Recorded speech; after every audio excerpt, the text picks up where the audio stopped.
We have all been there. You're playing Baldur's Gate 3, you have a +5 strength modifier, you have guidance and the difficulty class is only a 5. You literally cannot fail. You click the dice and you roll a nat 1. You stare at the screen for 5 seconds and then you reach for the F8 key to reload your save. Gamers usually call this RNG hell.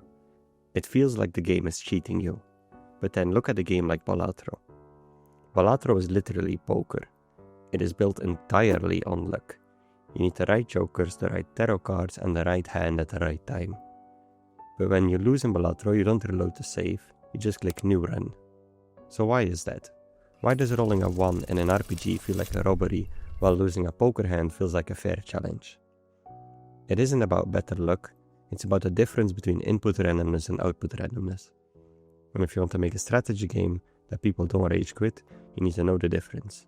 To understand why that natural 1 hurts so much, we have to look at when the dice gets rolled. This is called output randomness. It happens after you've already made your decision. You decide to swing your sword, pick the lock or charmed guard, and then the game rolls the dice to see if you actually did it. The problem here is that it disconnects your choice from the result. You can do everything right, you can have the perfect build and the perfect strategy, and the game can just look at you and say no.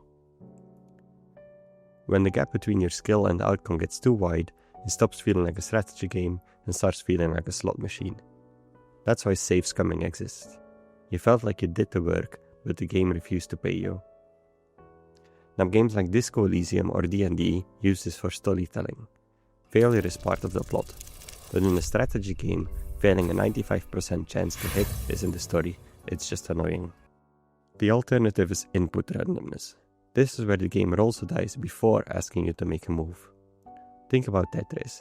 The game doesn't ask you to place a block and then roll a dice to see if it stays there. That would be insane. Instead, it gives you a random piece and then asks, okay, how will you deal with this?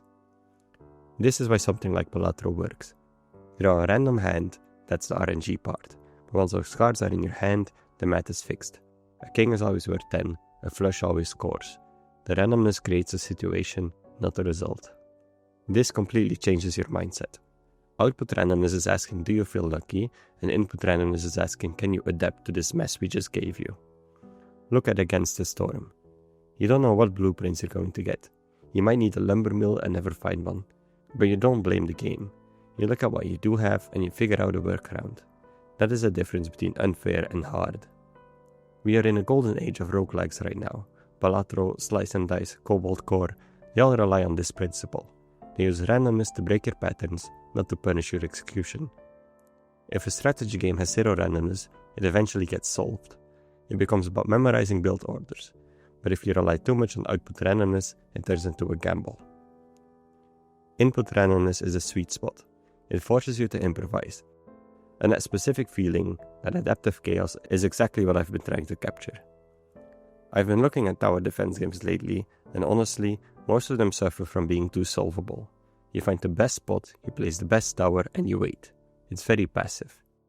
So I'm working on a prototype that basically jams the input randomness of a deck builder into a tower defense loop.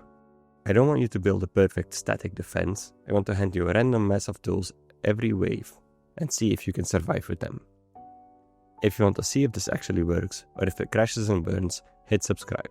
I'll be showing off the prototype in the next videos. Thanks for watching.